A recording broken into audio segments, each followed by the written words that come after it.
Pampa Debates. Oferecimento GBOX Previdência e Seguro de Pessoas. A proteção certa para a sua família. Unimed Porto Alegre. Cuidar de você. Esse é o plano. Biscoitos Zezé. Carinho que vem de família. O Banrisul te conecta. Banrisul Digital.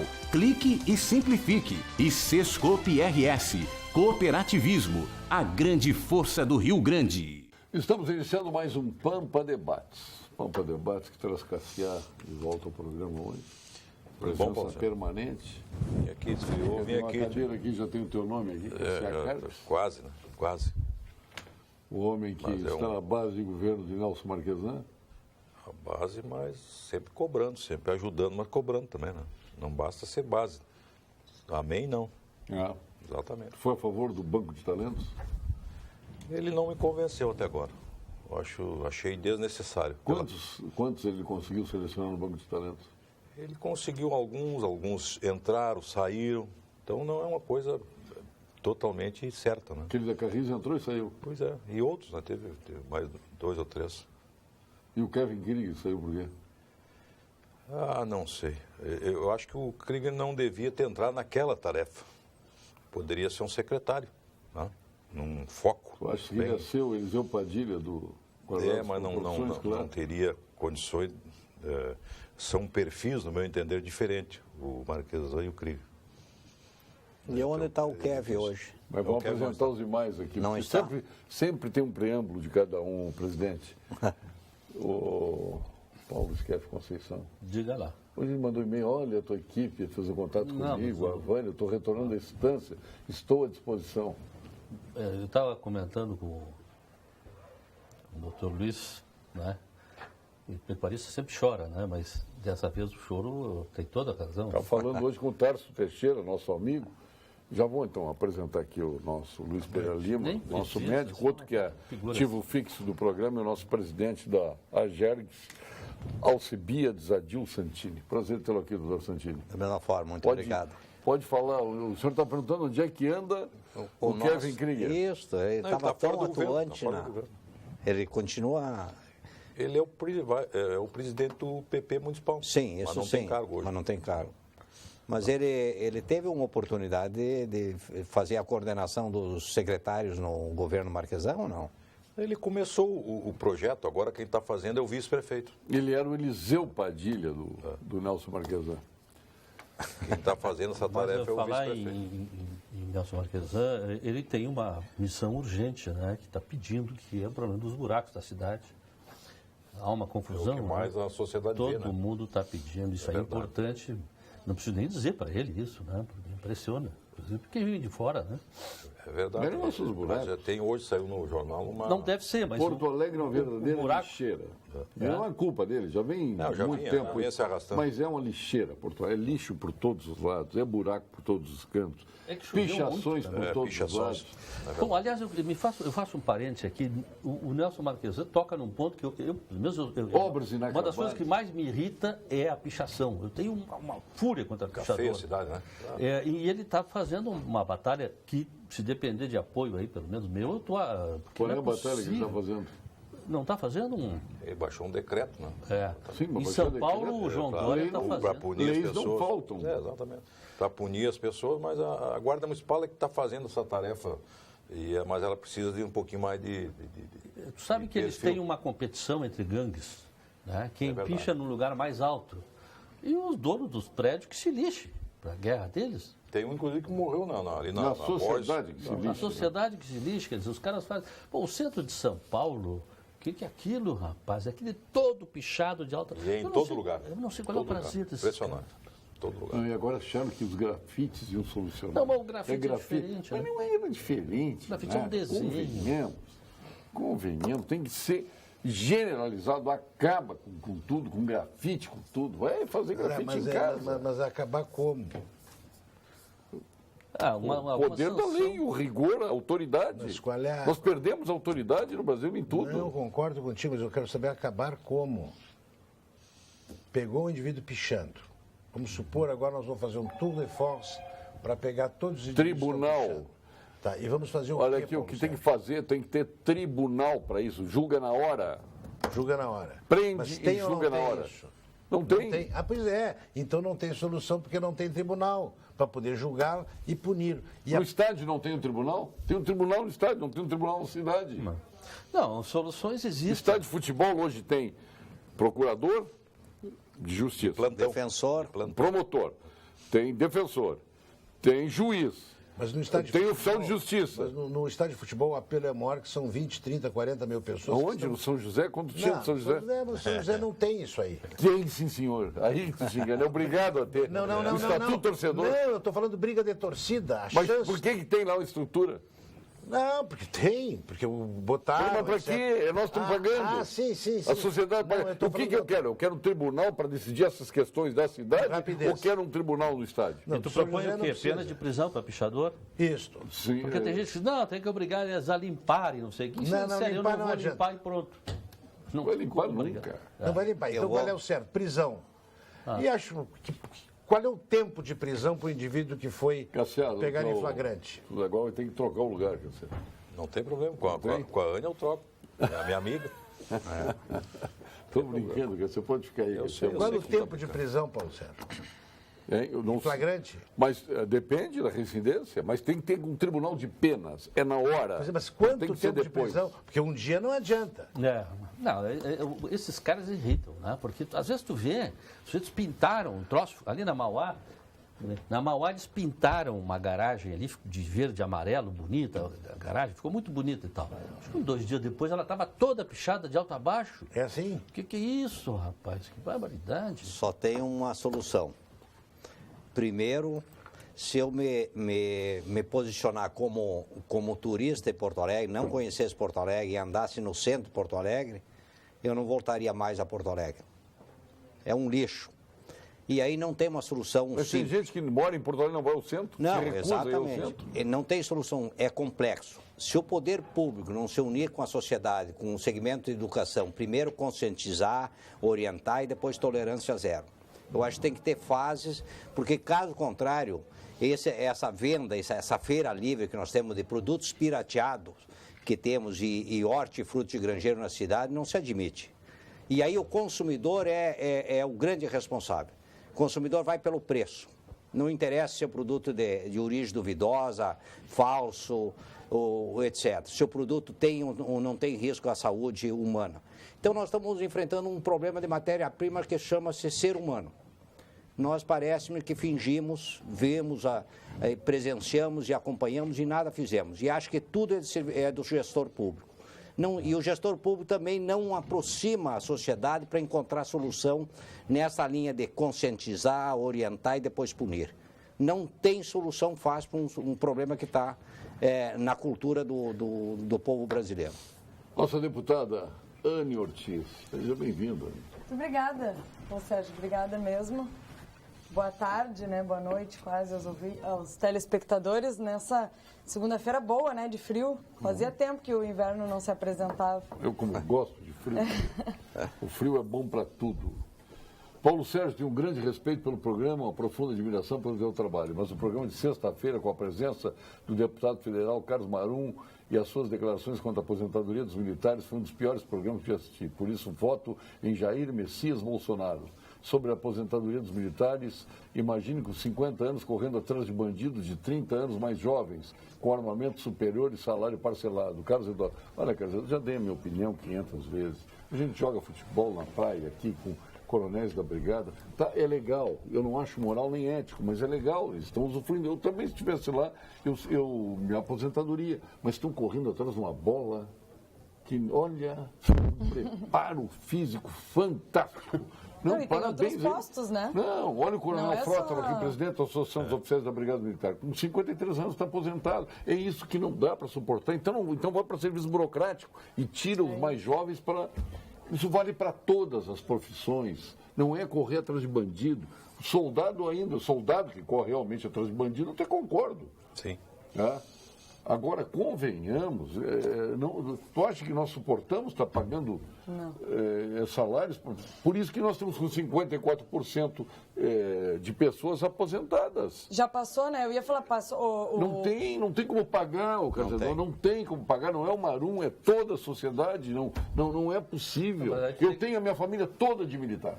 toda de militar. Você tem que considerar que esse... Olha, eu conheço militares que saem chorando, que querem continuar, generais, coronéis. Eu estou falando da minha família, que sai chorando. O Genaro saiu do tribunal, que há 70 anos no tribunal, do Tribunal de Justiça, desembargador, ele não pegou a lei da bengala, agora até 75, mas aos 70, com notório saber, com disposição, com qualificação para tudo, saiu chorando do tribunal. Hoje a folha de pagamento dos inativos é muito maior do que os ativos, né? Sim, mas eu também tenho que considerar que o Estado não contrata mais ninguém. A tendência é aumentar essa distância. É muito Olha aqui, esse rapaz aqui, aposentado no Tribunal de Contas, vê se é possível. 1 ano e meio. Na mais tenra idade, aposentado no Tribunal de Contas. Mas é verdade, não dá.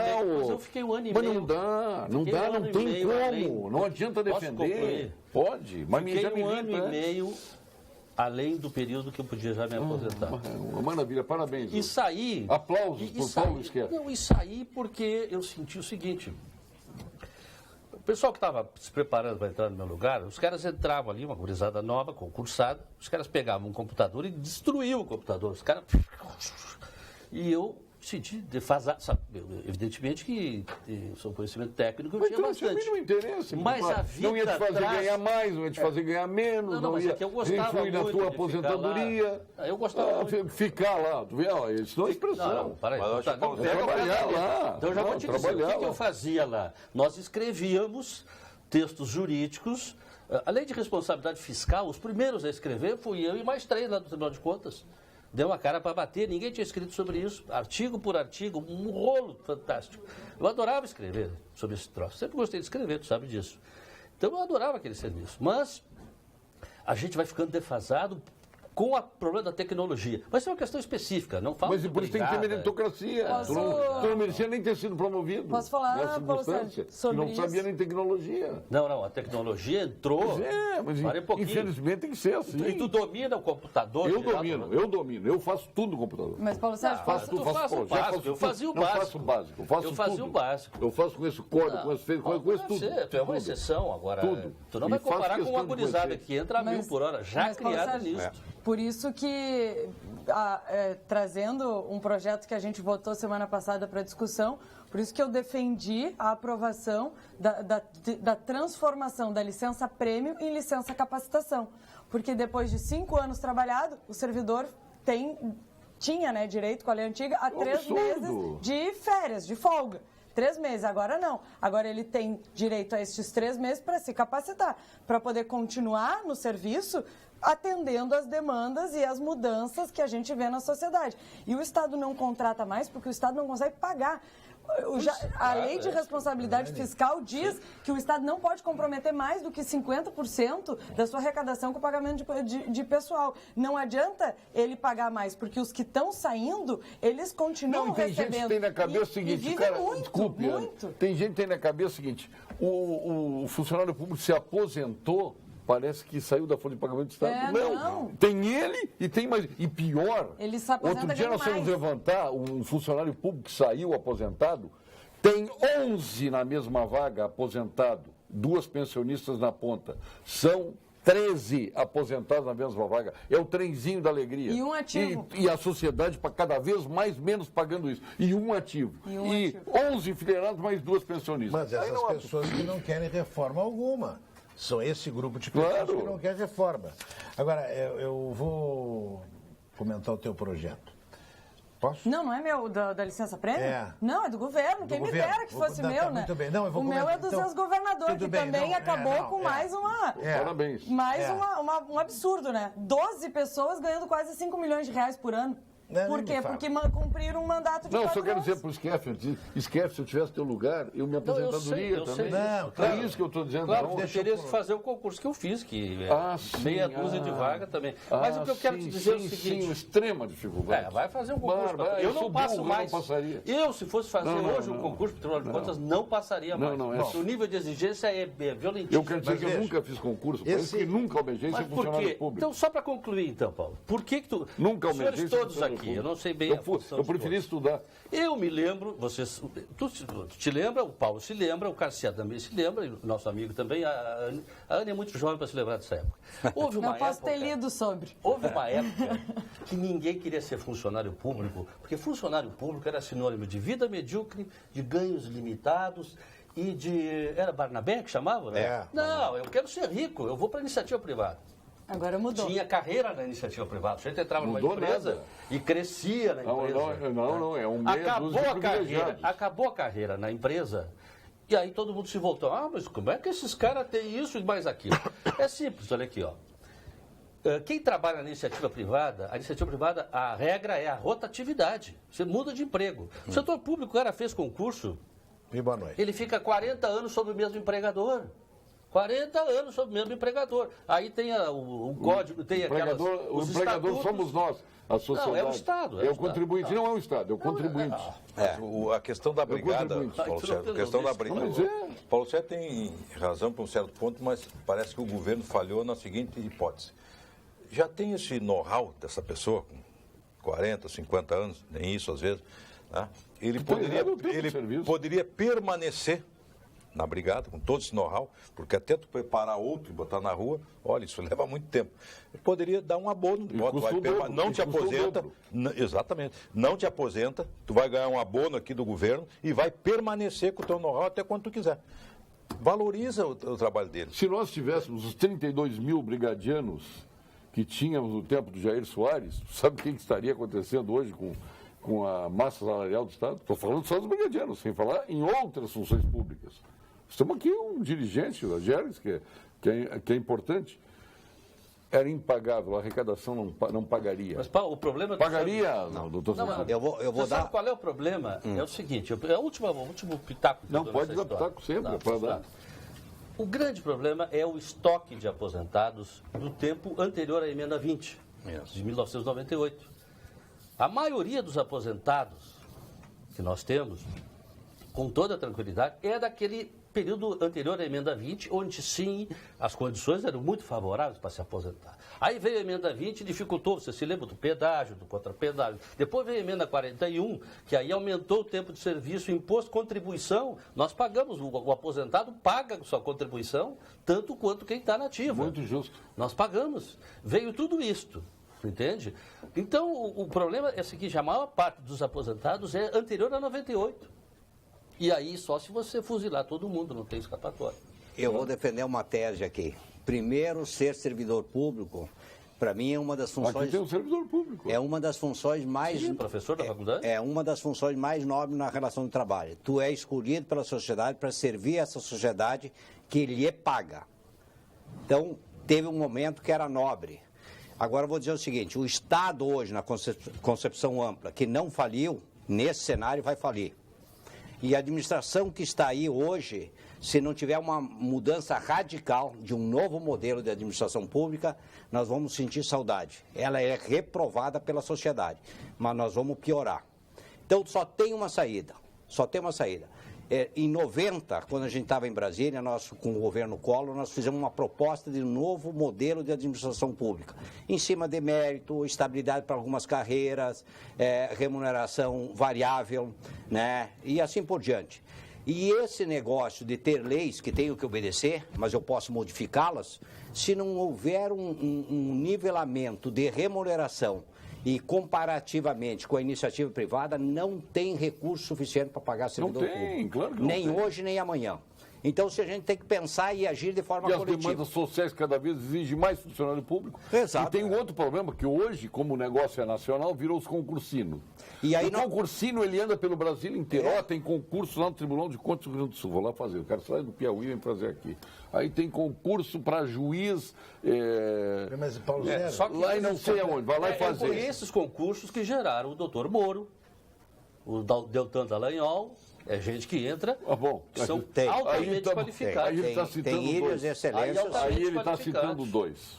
São milhares, né? Está citando dois. Está citando dois. Não, ele está citando dois. Ele está citando dele, ele está mexendo com os brios da gente. É isso que ele está fazendo. Ele está mexendo o Moro. Sabe que ninguém vai mandar contra o Moro, contra o Dallagnol, ninguém vai mandar contra o Janot. Contra o Janot. Como ninguém vai mandar? Eu não vou mandar contra o Janot. Mas quem é que está mandando contra o Janot? Quem é que manda contra o Janot? Sabe o que acontecia? Eu vou dar só um exemplo do Tribunal de Contas, mas podia dar outros exemplos. A iniciativa privada, o Tribunal de Contas fazia o concurso dificílimo, selecionava os craques, treinava os caras, fazia exame médico. Quando os caras iam começar a trabalhar, vinha o pessoal, não vou dizer as entidades aí, não, o pessoal das empresas que faziam assessoria, não, o pessoal que fazia assessoria entrava, escuta, quanto é que paga tanto? Não, eu te pago tanto. Nos levaram gente de alto gabarito. Mas que bom. Isso acontece muito, e nós gastamos, e o Estado gastou horrores ser condenado, porque nós tivemos aqui pessoas do Ministério Público que saíram para prestar serviço para banco. E eu aplaudo isso. Sim. O cara abdicou da vida, mas ele abdicou, ele não se aposentou. Tem gente que se aposenta na mais tenra idade e vai trabalhar na iniciativa privada ganhando salário. Ou vai advogar ganhando fábulas, vai advogar, inclusive, para bandido. É que antigamente... E nós pagamos 30 mil para um camarada desses. A sociedade paga. Esse é o subproduto social, né? É que no o Estado investe. Tem carreira, essa é a diferença. Quem ganha 30 mil fez toda uma carreira, 40 anos. A menos que você termine com a carreira, então não tem carreira. Então... Não é terminar, é questão de dar ou não dar. Pô, isso a questão de dar ou não dar. Claro. Agora, o Paulo tem uma... O problema é que houve o distanciamento das carreiras. Como é que o professor pode ganhar R$2.000? Não, isso é absurdo. Ou um policial. Que coloca a sua vida 24 horas por dia. Aí é um distanciamento dentro da própria instituição. Tem gente ganhando nada e gente ganhando um hotel. Quer ver o problema que nós vamos criar agora? Esse foi aprovado na Assembleia. Saiu que cuida do presídio. Esse pessoal ganhava de 50% a mais para estar lá. Ele vai vir agora para cá. Tu acha que ele vai para a rua com um salário defasado, como tu disse, 2, 3 mil, 4 mil? Não tem nenhuma vantagem, correndo risco. Mas o problema todo é que ele não pode nem exercer a sua atividade. O policial, o cabo, o sargento, ele não pode exercer a sua atividade. Porque se ele exercer a sua atividade num tumulto, ele será punido. Então é melhor ficar na caserna. Se omitir, hoje a covardia é premiada em relação à valentia. A omissão é premiada em relação à ação. Está acontecendo hoje na Redenção, ali pela Cidade Baixa. Existe uma diferença muito grande quem está lá em cima e quem vai para a rua. Esta é o Paulo Sérgio tocou no assunto antes. O risco que ele tem ganhando pouco, vai para a rua, morando lá junto com o bandido. Sabe qual é a diferença? Com o bandido lá. Uma coisa pior que nós estávamos comentando a respeito do funcionário público. Um professor universitário, no mais alto cargo da universidade, que tem um contrato, entre aspas, de 40 horas, professor mais alto cargo ganha 12 mil. Quem faz DE ganha 18. Muito bem. DE é dedicação exclusiva à população saber. Esse indivíduo, ele diz assim, poxa, eu ganho pouco, na iniciativa privada eu ganharia muito mais. Mas eu tenho muito amor por isso. Azar. Ele não vai ter hierarquia. Hoje, o professor titular, que é o general da sua atividade, ele não manda, porque eu voto na universidade que manda. Eu cursei a faculdade de medicina. Ninguém mais cursa a faculdade de medicina. Vocês sabiam? Não. Não, ninguém. Não existe ninguém matriculado na faculdade de medicina. Hoje o nome é curso. Para desmoralizar a ciência e o mérito. Curso de medicina, curso de odontologia, curso de não sei o quê. Há pouco tempo a gente fazia um curso numa tarde, vou fazer um curso de prótese, seja o que for, numa tarde, vi um professor, e eu saía com um papelzinho num curso. Qual é a prótese? Não, prótese qualquer. Prótese quente ou as Não, qualquer coisa. Tá vendo? Então, eu não sou mais professor da Faculdade de Medicina. Eu sou professor do curso. De curso. Para que isso, desmoralize a atividade. Isso começou no governo Lula. E aí exterminou com a universidade. Então, o voto, a menor unidade funcional é o departamento. São os departamentos. E o departamento-chefe é eleito. Mas, em geral, quem é mais titulado é o mais odiado. Porque é o que mais conhece, é o que mais manda. É o mais disciplinado. É o mais disciplinado. Nós vamos votar em quem? Naquele professor que não faz nada. É bem assim. A gente não precisa nem vir aqui. E aqui ele vai ganhar. Aqui ele vai ganhar. É certo que ele ganha. Então, terminou a universidade. É verdade. Além do mais, a diferença entre um professor associado e adjunto e titular de ganho é muito pequena, o que também desestimula a carreira. Quanto ao projeto do governo, de dar 3 meses para não sei o quê, para o mérito, ele vai pagar na esquina um cursinho, um papel, e vai apresentar. O Conselho Regional de Medicina Veterinária, doutora Anne Ortiz, nosso deputado estadual, preocupado com a formação de bons profissionais e com a saúde humana e animal, é contra o ensino à distância na medicina veterinária. Não podemos permitir que um curso que trata de vida seja ensinado de forma digital. A vida não é virtual. Portanto, o ensino desta profissão não pode ser 100% à distância. Conselho Regional de Medicina Veterinária do Rio Grande do Sul, responsabilidade e cuidado com a vida. Vamos agora à mensagem do Conselho Regional de Engenharia e Agronomia do Rio Grande do Sul, o CREA-RS. CREA-RS, em foco. Todos os profissionais da área tecnológica exercem suas funções amparados pelas leis 4.950 de 66 e 5.194 também 66, que garante seus salários mínimos para uma jornada de trabalho de 30 horas semanais e 9 salários mínimos para uma jornada de 40 horas semanais. O CREA do Rio Grande do Sul é um órgão de defesa dos profissionais e da sociedade, atuando para o cumprimento das leis, notificando empresas e órgãos que não estejam de acordo com ela.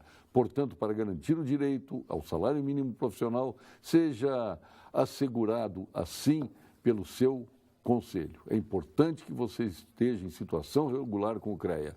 CREA do Rio Grande do Sul, valorização e defesa da área tecnológica. Para proteger a sua casa, a Unicred valoriza seus melhores momentos. O nosso seguro residencial oferece tudo o que você precisa saber para ficar mais tranquilo e seguro. Conheça a flexibilidade das coberturas e as diferenças exclusivas que só a Unimed Porto Alegre e Unimed Rio Grande do Sul tem.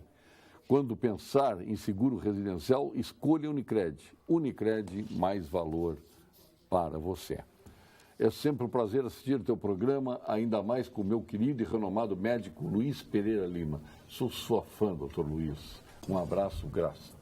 Esse homem é idolatrado pelas mulheres aqui no Pampa Debates. Melhor, pelos homens, né? Essa temperatura fazendo... A garganta está cara. Paulo Sérgio, quando vejo o senhor Paulo Skeff, lembro das arenas inúteis da Copa, que ele dizia que nestes lugares o futebol se desenvolveria e os legados da Copa seriam visíveis. Júlio de Gravataí, está vendo? Eu já expliquei 300 vezes. Não vou explicar, mas não vai conseguir. Como que não? Está vendo o resultado aqui? É impressionante. É que eu enxergo de uma outra forma a situação. Eu acho que o Brasil precisava, sim, ter uma grife. Eu sempre digo que eu tenho uma grande admiração pelo exportador brasileiro, porque com a grife que o Brasil tinha de carnaval, de floresta amazônica, os caras exportavam produtos manufaturados e bens duráveis. Pô, eu sempre digo para eles, eu nunca andei em avião brasileiro, vou andar agora em agosto, nunca andei em avião brasileiro, digo, avião brasileiro, eu jamais. É um país sem grife. E a Copa do Mundo era, como é para todos os países, a Rússia está fazendo 12 estádios, até na Sibéria, ou coisa parecida. Mas a Rússia tem um nível de corrupção absurdo também, né? Bom, mas aí é uma questão de polícia. Então a gente não há de duvidar que lá estão fazendo. Sistema de controle. O nosso sistema de controle... E a Rússia está rica. E o nosso sistema de controle está funcionando. Os níveis de pobreza na Rússia são infinitamente menores que no Brasil. O Brasil é um país pobre de 30 milhões de miseráveis. 30 milhões olha aqui, de miseráveis. outra coisa. Sobre Só estádio que de o nosso futebol, legado da Copa foi corrupção. Obras inacabadas, infelizmente, monstrengo, tudo. Então, na realidade, não, infelizmente, até o sistema a Copa não serviu para nada. Não deixou legal. Nada. Olha, nem o futebol brasileiro melhorou. Não serviu? A Odebrecht não ficou mais rica, a OAS não ficou rica. Onde é que o Brasil... Se pegar todas as Copas do Mundo, onde é que o Brasil levou 7? Graças a Deus foi agora. Aonde? Aqui no Brasil. Onde? Aqui no Brasil. No Rio de Janeiro. Aqui no Rio de Janeiro. Vamos para Está preocupado com o desenho? Não, no Rio de Janeiro não. Belo Horizonte. Está preocupado o quê? Com o time, com o desempenho do time? Com os legados. Nem para melhorar o futebol brasileiro serviu. A última vez que eu vou tocar nesse assunto, que as pessoas não entendem. Copa do Mundo é disputada. Copa do Mundo é disputada de tal forma disputado pelos países candidatos que eles chegam a corromper os delegados. Quer dizer, todo mundo quer. O Brasil quis. E corrompeu também? O Brasil quis, dizem até que corromperam. O Brasil quis. Era a chance de nós conseguirmos, como eu tenho dito aqui, como conseguimos, mídia 24 horas por dia para 3 bilhões de pessoas. Aí o que serviu? Tá, isso serviria para dar serviu ao país o Brasil hoje, as manchetes do mundo inteiro é corrupção, carne fraca, é carne contaminada. Calma. Isso daria para mudar, para dar uma grife para o Brasil, como a Coreia teve grife com as Olimpíadas de 88. Mas o Brasil precisa de educação, não de grife. O Brasil precisa mas tu de não vai fazer tanta educação, coisa. Ani, tu não faz educação e saúde sem dinheiro. Mas a Copa não nos trouxe dinheiro. A Copa nós deixa eu terminar. Todo o dinheiro. No momento em que tu consegues criar uma imagem diferente no país do exterior, como é que se faz dinheiro? Com a atividade interna e com o comércio exterior. O Brasil tem 1% do comércio mundial, é uma ninharia. Aí, onde tu conseguisses mudar a grife do país para a gente vender mais produtos turismo no Brasil aumentou sobremaneira com a Copa do Mundo. Os hotéis maravilhosos construídos pelo Brasil lá fora estão fechando todos. O índice de ocupação está lá embaixo. Foi meu ponto.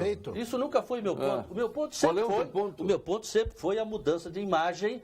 Tá? Mas tem outras maneiras de conseguir imagem, né, tia? Olha, assim, não corrompendo, produzindo uma corda adequada. Não, é tendo uma qualidade de vida, diminuindo os índices de pobreza. Sem dinheiro não se faz nada. O presidente da CBF está preso até hoje. Está preso. Mas é que o que aconteceu com a tem dois que não podem sair do Brasil, vão ser presos. Tem um que está preso em Nova York. Enquanto o Brasil não tiver dinheiro, dinheiro, nós não vamos fazer saúde e educação. Mas o Brasil tem dinheiro. O Brasil tem dinheiro.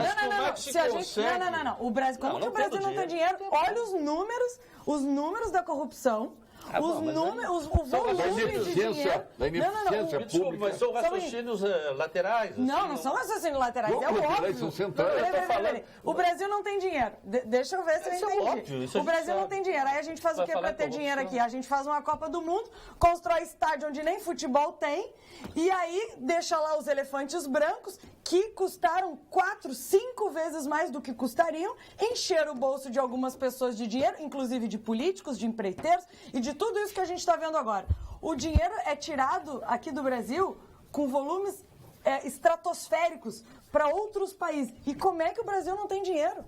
Como é que a gente ainda vive? Por quê? Porque o Brasil tem dinheiro, porque o país tem que parar de dizer, porque o país é um país pobre, um país... Não, aqui tem muita gente boa, tem gente trabalhadora e o país é um país, sim, que tem dinheiro e tem potencial. O que ele não merece são algumas pessoas que administram esse país pensando única e exclusivamente no seu interesse, que é a questão dos aposentados que se aposentam com 50 anos.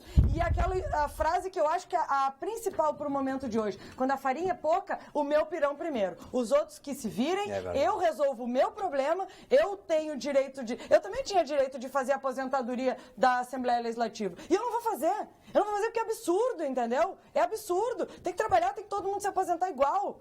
Agora, por que uns têm mais e outros não têm? Mas eu também tinha a lei, eu também tenho o direito de fazer. Agora, a gente tem que começar a entender o que é certo, o que é direito e o que também é ética. Se mistura tudo.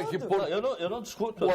Para que ter um Tribunal de Contas? Se no Estado aprovaram todas as contas, estamos falidos. E muitas secretarias sem nenhuma eficiência, o Marcelo Portes. Eu faço dois, eu me aposentei em 2014, eu estou fora do Desde 2014? Claro, eu trabalhei um ano e meio a mais, eu estou com 63 anos. Podia estar aposentado antes, então? Sim, podia ter me aposentado. Não fui eu que fiz a lei. Tá? Esse é um questionamento que sempre está na ordem do dia. Eu, por exemplo, acho que quem tem explicações grandes para dar é o TCU. O nosso Tribunal de Contas, aqui, muitas das obras da Copa foram suspensas porque o Tribunal de Contas impugnou. Tiveram que refazer editais. Agora, o TCU, eu acho que na questão que se vive hoje de Lava Jato, acho que aí ele pecou. Passou tudo. Soltaram o Nardoni? Soltaram. Nardoni. Então acha que é possível acreditar na justiça do Brasil? Mas ela ficou Sabe quanto tempo presa? Ficou 9 anos. 9 anos. Só matou umas crianças ali, não teve problema nenhum. E chegou a ficar 9 anos. Você sabe o que é isso? Atirando pela janela. Mas vocês soltaram o Dirceu também, né? Você sabe que eu fui na despedida do Dr. Clodoaldo, que médico do presídio. Clodoaldo Pinilla. Exatamente, médico do presídio central. Tu sabia, doutor Luiz, que o doutor Clodoaldo foi a pessoa que mais ficou dentro do presídio, que tem mais tempo de presídio central é ele, o médico. Ninguém cumpriu uma pena, não que as penas não fossem dadas, né, de uma quantidade de anos razoável, né, dependendo do crime que foi feito. Não se cumpre a pena. Queria expressar meu descontentamento com o programa de sexta-feira. Não sou petista, mas fiquei indignado com a presença do deputado Marum na bancada e ser festejado como foi. Ninguém, com exceção do anfitrião, ainda que sutilmente alfinetou e instigou o deputado que falou o que quis, de maneira que quis, inclusive desdenhando toda vez que eu via a palavra povo. O doutor Luiz Pereira Lima certamente saiu para jantar com o deputado, pois pareciam com padres, vilas de Porto Alegre. É tropa de choque, né? Mas peraí, Luizinho, tu concordou com o Marum? Eu não posso acreditar. Não é questão de concordar, não. Nós estávamos nos bastidores, né, conversando sobre isso. Antes de iniciar o programa. Eu acho que o país está numa situação muito difícil, porque nós temos que ter alguma opção. E a oferta, o menu, é este. Não pode ser mudado. A eleição direta é o que o PT quer, mas isso não é constitucional não é constitucional. Então muda a Constituição. Impossível. Muda a Constituição. Então ela não pode ser mudada. Aliás, o PT já fez um ministro do PT, o Supremo Tribunal, já fez parcialmente uma mudança de Constituição. Do Lewandowski, que deu direitos políticos para Dilma. Mas sigamos. Não foi ele, foi com maioria, né? Sim, não, mas não foi o monocrático. Não, mas ele separou. Não era para separar. Mas não foi monocrático. Mas não era para separar. Não, tudo bem, mas não era para separar. Não era para separar. Uma coisa está ligada com a outra. Não foi decisão monocrática. Pergunta para todos os prefeitos aí desse país. Mas não foi decisão monocrática. Estava errado. Eu também acho que era, mas não foi monocrática. Então, muito bem. Então, agora nós temos assim, fica-se com o governo que aí está ou assume o Rodrigo Maia. Assim, não, mas o Temer tem que sair. Muito bem, sai o Temer.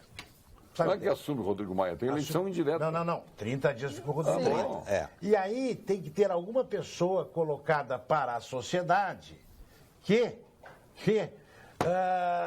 mais de 35 anos ou algum deputado que lá esteja.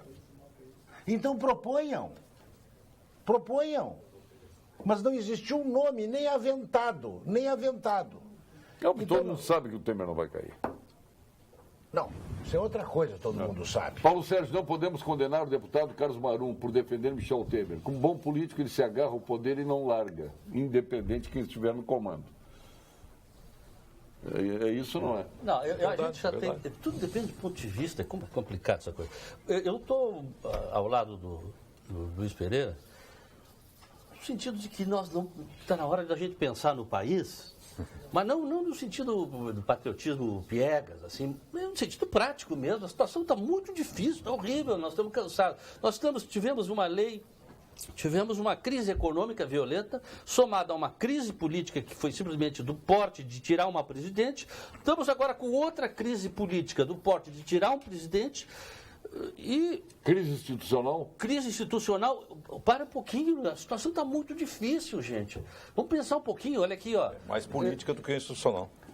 Então, mas sabe quem quer tirar o presidente? Casualmente era o nosso assunto prévio aqui. Quem tem estabilidade são os funcionários. Não. Doutor Luiz, nós o índice de popularidade dele está excelente. O Paulo Sérgio quer tirar. Mas não é pelo presidente. Quer tirar o presidente. Eu acho que ele deveria ter saído. Primeira coisa. Eu acho que ele deveria ter saído. Isso é outra coisa. Agora nós temos mal. Nós não temos opção. Nós não temos opção. Mas o Rodrigo Maia fica. E qual é a diferença do Temer para Dilma? Nenhuma. O Congresso, os falaram aqui, vai a reboque num conluio, num conchavo enorme. Se fala do governo passado. Mas do governo passado. Desculpa a digressão. É o Pócter ou Marcelo Cirino? Mas eu diria o seguinte, se o presidente, a presidente Dilma ou o presidente Temer, se tivesse um lapso de dignidade humana e de interesse coletivo, ambos deveriam ter pedido demissão. Claro. Ambos. Eu falei isso na tribuna Então é o seguinte, a tese que predomina, foi dito aqui no Brasil, para mim tudo. Segundo, para mim tudo. Terceiro, para mim tudo. E quarto, para os meus. O coletivo não predomina. Em todas as categorias, nós fizemos leis corporativistas, não pensamos e não agimos de forma coletiva. Então, eu tenho uma tese, tenho aqui um médico, é impossível de implementá-la, mas o Brasil só tem uma saída. Revolução de cromossomas. Não tem outra saída. Essa é boa. Essa é difícil. Isso é verdade, isso é verdade. O Brasil quer fazer essas pessoas como Parabéns, a divisão de São Mateus. Da Bíblia, de São Mateus. Como é que ele fazia? Tudo para os meus, nada para os teus. Exatamente. E aí? Não, mas o fato é o seguinte, a gente vai ter que tapar o nariz até 2018. Porque a gente já está escolhendo o menos trágico, o menos terrível. Porque a situação está muito séria. Muito difícil. Nós tivemos esse segundo mandato, que começou em 2015, praticamente não ocorreu até agora, né? Eles não conseguem aprovar nada, a coisa não anda, não vai, agora vai. Agora deu 1%. Aprovam tudo que querem. Tudo. Mas do jeito Quem que não tá conseguia aprovar era a Dilma. Porque o Temer entrou com a maioria, aprova tudo que quer. Parabéns pelo programa. Há uns 2 anos atrás foi feita uma regularização do PTU de Porto Alegre. Inclusive eu, certamente, como todos os moradores da cidade, passaram por essa atualização que foi cobrada retroativamente há 5 anos. Os senhores sabem me dizer aonde foi empregado esse dinheiro, especialmente o vereador Carciá, que com certeza deve ter acompanhado tudo o que aconteceu, um aumento de arrecadação extraordinário. Estão pensando em novo aumento do PTU. O Reinaldo Gomes. Estão pensando, não vai ter? Não, ele não mandou para a Câmara ainda. Vai aprovar? Eu não voto aumento de impostos, nunca votei. Eu quero deixar bem claro. Mas isso aqui eu não era vereador. Como é o nome dele? Eu vou estar lá. Mas na realidade vão fazer uma avaliação da planta. Porque a cada ano, doutor Luiz, esse ano tem que fazer a avaliação do plano diretor. De 10 em 10 anos tem que fazer. E automaticamente o governo está pensando em aproveitar em algumas regiões da cidade, é isso que se vê falar, porque não foi ainda para a Câmara, vai fazer algumas reavaliações, ou seja, entende que algumas questões da cidade estão defasadas, mas não deixa de ser um aumento de imposto. Uma forma indireta. Então, mas não chegou na Câmara, não sabemos ainda. Ele vai pedir um aumento. A atualização da planta em algumas regiões da cidade. Tu já aprovou um calote, né? Agora só falta aprovar o aumento de impostos. Qual é o calote? Calote nos credores da Prefeitura de Porto Alegre. A maioria já acertou, vai acertar. Acertou? Quem acertou? Foi até, ficou todo o governo, era para 60 meses. Nós fizemos uma emenda para encurtar para 24, só o governo do Marquesão. Boa noite, Paulo Sérgio de Sapucaia. Por que você só critica os aposentados? Ninguém, nós estamos defendendo os aposentados, que enlouqueceu. Eu acho que os aposentados soubessem a força que tem, meu amigo, não faziam o que fazem com os aposentados. Falta liderança. Hoje eu falei de manhã para o Haroldo Souza, que veio me tocar no assunto. Os aposentados não têm liderança. Se tivessem uma liderança e que fossem para as ruas, os políticos iam ver o que é bom para a tosse. É que as pessoas se aposentam, umas se acomodam ganhando muito bem e as outras estão sem força. As pessoas estão sem força. A grande maioria ganha muito mal, né? A grande maioria. A massa ganha muito mal. A massa sem força. É um grupo pequeno de pessoas que ganham bem na aposentadoria, com a grande vantagem de ser um prêmio pelo seu passado. E todos os meses, a pensão para quem ganha esta pensão é a melhor coisa do mundo. Não existe nada igual. Todo dia 2 está lá. O problema é que a massa ganha muito pouco. Eu sou aposentado do NPS. Eu sou aposentado do NPS, tenho mais de 65 anos. Então, como autônomo, eu estou aposentado. Ganho pela minha contribuição da vida toda R$ 3.540 líquidos por mês. Bom, mas tem gente que não tem o privilégio que eu tenho de ter uma outra atividade. Então, a pessoa tem que viver com 3.000. Não, outros vivem com 1.500, outros vivem contribuiu pelo teto. 900. Contribuiu pelo teto, porque ganham 930 e poucos reais. Então isso é muito pouquinho. Essa é a grande massa. Essa é a grande massa. Mas aí vocês têm que conhecer o sistema, gente. É muito complicado. Se tivesse tempo, eu explicaria para vocês. Rapidamente, vocês têm que identificar o papel do poder público nos 2 regimes. Tá? Tem um regime que é o regime geral, que é para todo mundo, inclusive o poder público usa o regime geral, eu uso, a minha empregada, todo mundo. E tem o regime próprio dos servidores públicos estatutários, que é só do Estado. Aquilo pode-se discutir se é justo ou se não é justo, mas ali é só o poder público com os seus estatutários. Não é justo, não.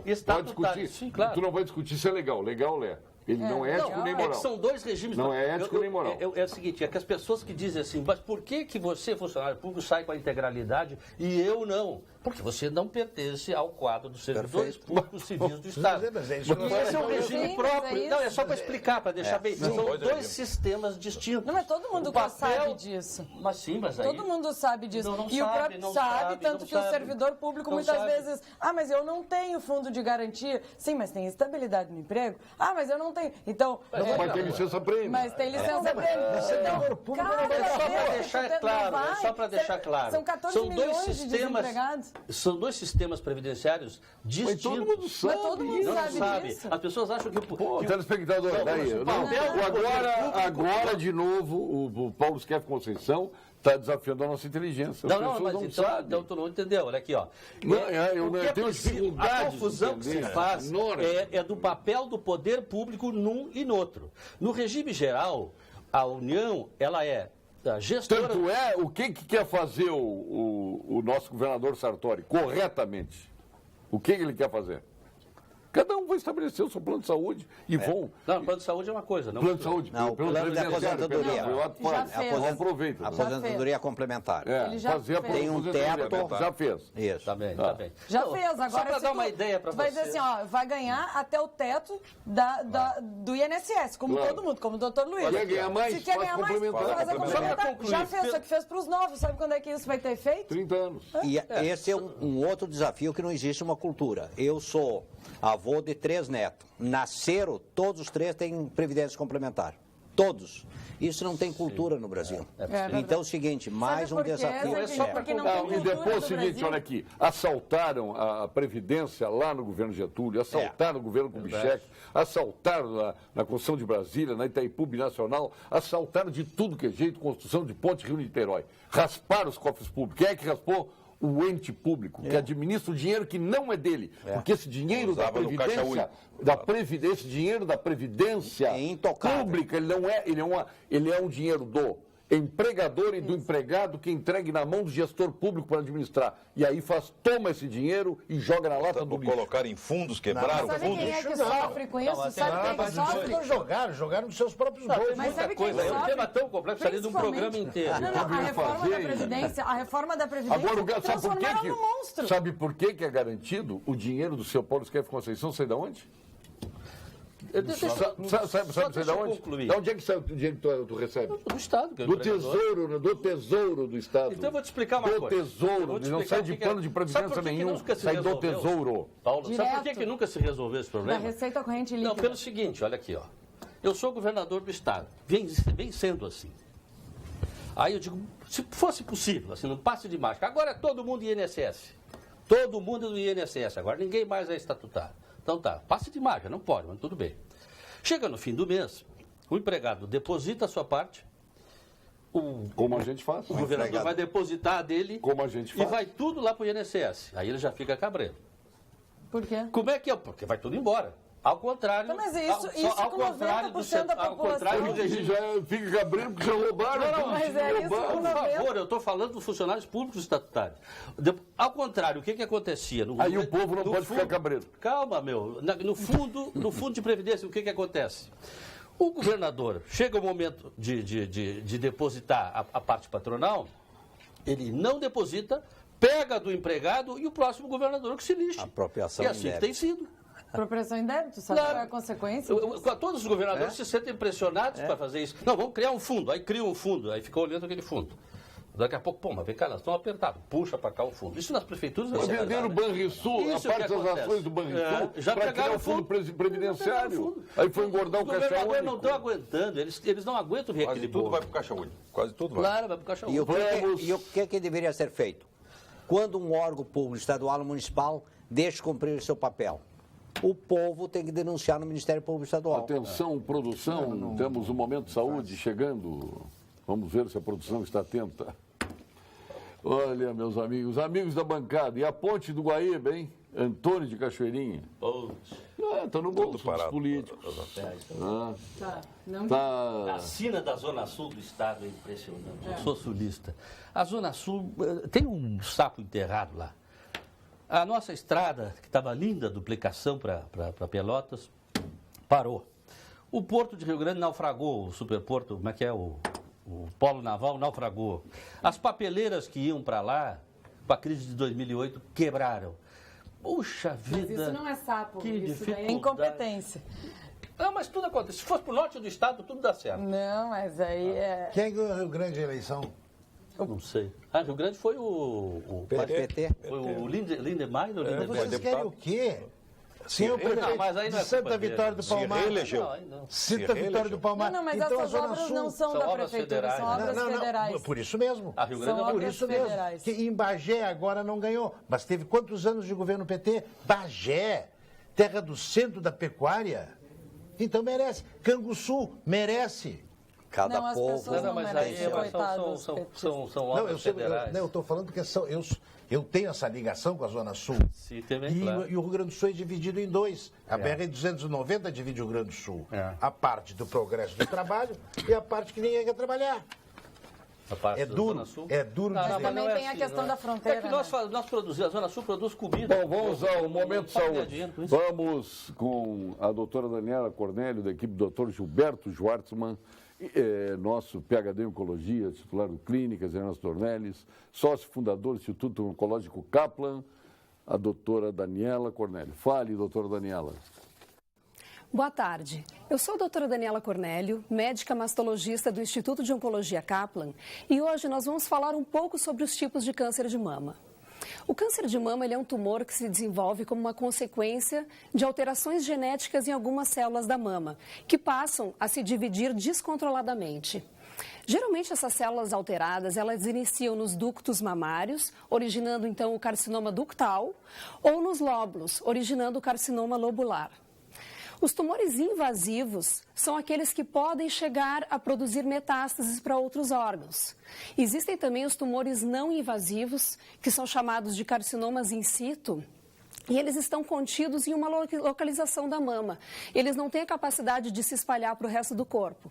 Porém, eles podem evoluir para um câncer invasor e também devem ser tratados.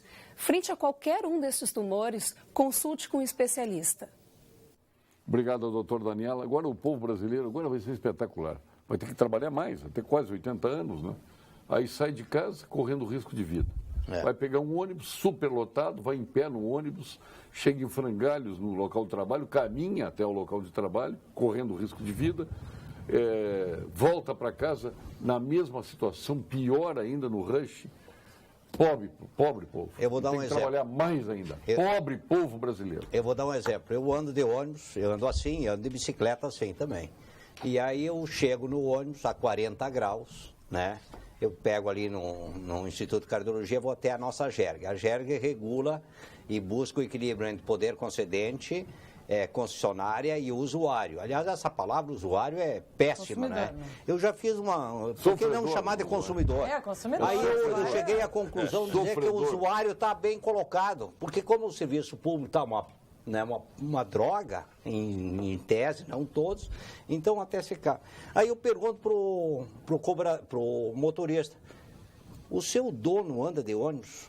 Aí o cara, né, já fica estranhando, um cara de gravata, o proprietário de ônibus anda de ônibus, aí o cara olha, não, pode falar a verdade. Não anda, vou responder para o senhor.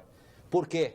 Porque ele odeia o motorista, odeia o cobrador e não gosta de consumidor. Então aí o seguinte... Sofredor. Aí eu pergunto o seguinte, quando tu vai reajustar uma tarifa, vamos pegar Porto Alegre, a briga generalizada, né? Eu, se fosse o representante dos consumidores, eu dizia o seguinte, quanto é mesmo, tecnicamente, o reajuste da tarifa? Dá 8%, né? 8%, então vamos botar 8,2%, e vamos fazer um acordo que em 2 anos todos os ônibus têm que ter ar-condicionado. Essa é a relação ganha-ganha que a sociedade tem que começar a trabalhar. Mas já tem, Santini, não é cumprido. É a mesma coisa que o Paulo Sérgio falou. Gente, os pontos de ônibus, tu para num ponto de ônibus, primeiro não sabe o ônibus que passa lá, se não é iniciativa da população, muitas vezes que vai lá, que coloca, tem... a sociedade civil organizada que coloca o ônibus que passa, onde vai, algum aplicativo, que não sabe o ônibus para onde ele vai. Não sabe como é que as linhas de ônibus, ninguém quer operar no extremo sul, ninguém quer operar... Pontualidade não existe. Não, pontualidade não existe. Todo mundo quer o filé mignon das linhas de ônibus. Agora lá no extremo sul ninguém quer atuar. Vamos com o Gimo FCDL ao nosso ponto final. Ponto final. Oferecimento Produtos Gimo. Qualidade comprovada. FCDL apresenta Que Comércio, o maior e mais completo programa de qualificação e gestão de empresas. Começou o nosso ponto final com o Cássio Carlos, falou um pouco. Bom, a questão do ônibus é concessão, né? Portanto, o município devia exigir mais, porque é concessão do município. Mas o tema que eu quero trazer aqui é o seguinte: a emenda essa do relator da reforma política, dando 8 meses para que não possa prender um político. Olha, começando que 8 meses não existe. Tu só é candidato, doutor Luiz, quando tem a convenção. Então querem proteger o cara lá atrás sem saber se ele é candidato. Mas o final é julho, né? Exato. Não tem. Sim, porque só na convenção pode ter candidato. Como é que estão dando 8 meses? Não existe candidato 8 meses. Parece que o cara é meio folclórico. Então, na realidade, tem outros interesses, como dizia o Leonel Brizola. É meio folclórico. Então, lamentavelmente, querem mudar a política dessa forma, protegendo aqueles que são os ladrões, aqueles que são os larápios, e não havendo renovação. Aqui tem Getúlio. Obrigado, professor. Paulo Schiaff Conceição.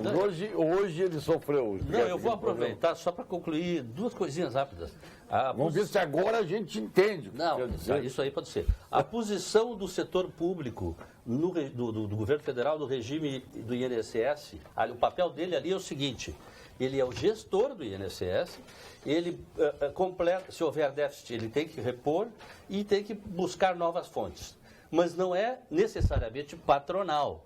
Patronal ele é só na sua relação com os servidores públicos civis estatutários. Os seletistas do poder público estão no INSS. Os CCs estão no INSS também. Né? Agora, vai mudar tudo, agora muda tudo. Esse é o primeiro ponto, calma. O segundo ponto, eu vou aproveitar. O segundo ponto, para terminar, da história de Copa do Mundo. Estádio de futebol, na verdade, eles foram concebidos como arena multiuso.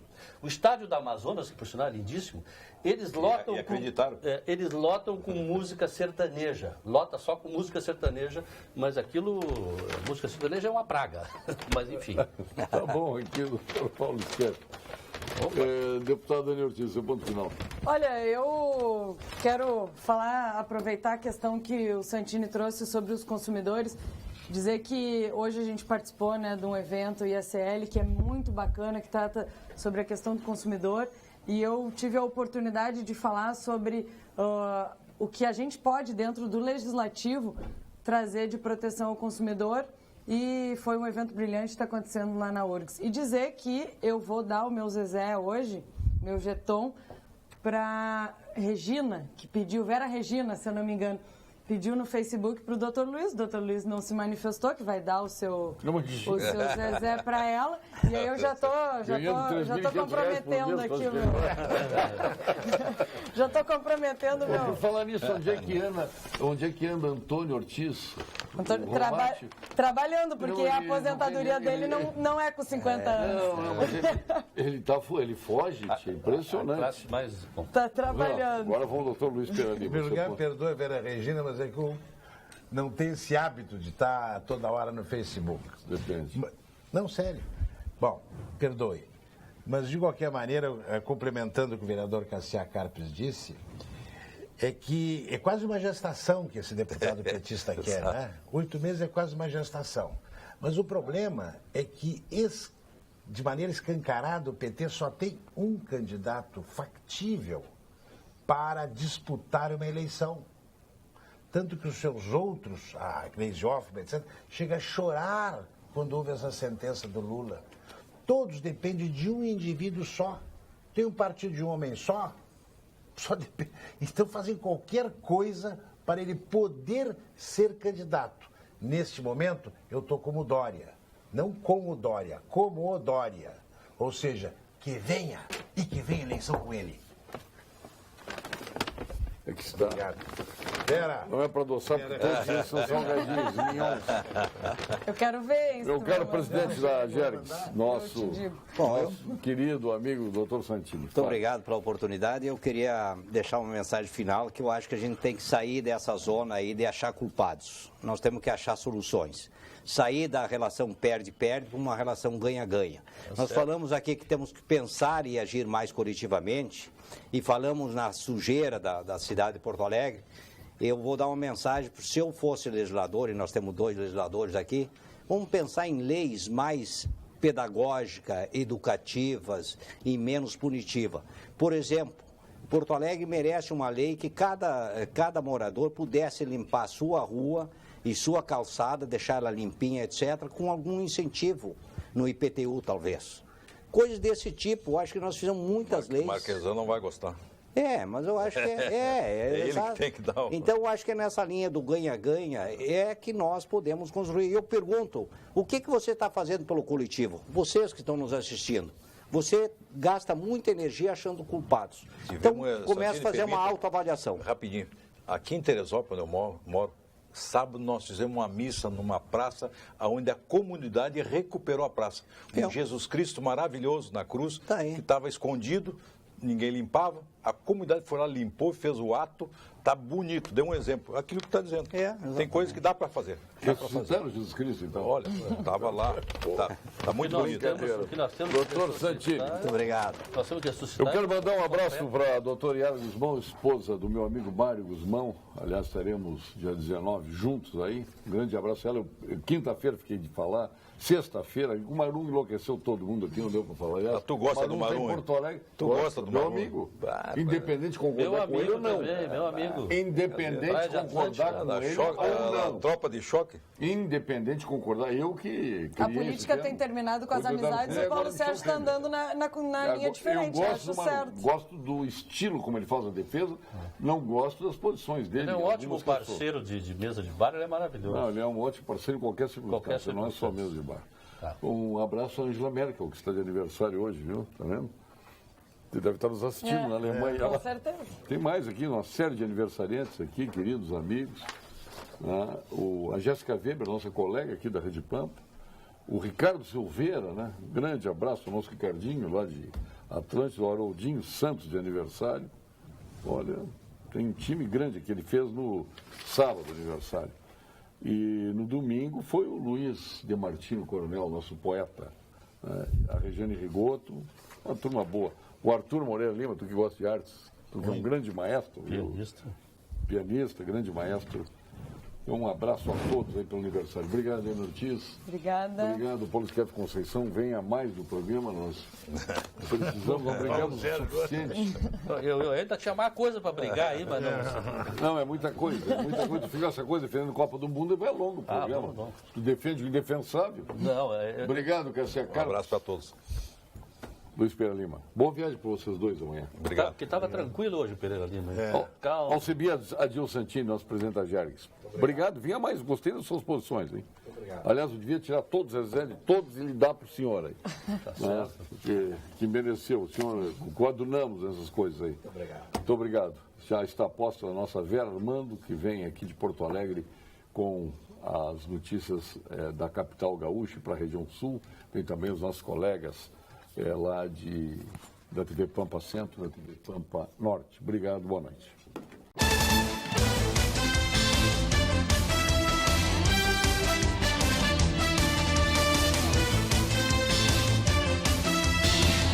Pampa Debates. Oferecimento GBOX Previdência e Seguro de Pessoas. A proteção certa para a sua família. Unimed Porto Alegre. Cuidar de você. Esse é o plano. Biscoitos Zezé. Carinho que vem de família. O Banrisul te conecta. Banrisul Digital.